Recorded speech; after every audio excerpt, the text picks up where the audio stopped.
An electrical fault in the basement of the air traffic control tower at the Victoria Falls International Airport resulted in a fire has caused significant disruptions to the flight operations. Amene nyika yeZimbabwe takaita sei kuti sema problems kana kuti maforce asingosangana nenyika yedu bazimwe nyika dzisikasangane nawo toona kuti aiwa pane chaos kana disruption yotika pa Victoria Falls Airport. Sambe na mashoko zvizere ndibva subscribe like what all the bell like muri kwa mchinzi.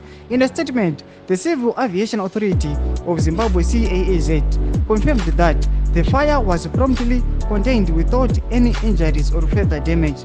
The incident led to disruptions early in the morning today as flight operations were temporarily halted. The situation is normalized and the flight operations have been restored as of 10:18 a.m.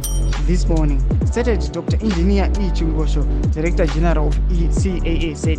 Ndoma shikarubuda panapa tiona kuti aiwa munyika yeZimbabwe zvinhu zvakungoitika tinoona kuti aiwa nyika yedu yeZimbabwe ino zvinhu zvikumbonyasa kufamba sei. Mamwe maproblems kana mafaults anongofeswa nyika nenyika yeZimbabwe tinyaso kuona kuti aiwa pane political mismanagement yemaresources. Tudze mabvunzo enyu munoti kudi pamusoro pechitiko ichi pinango me section yedu, so subscribe, like, share it on the bell icon.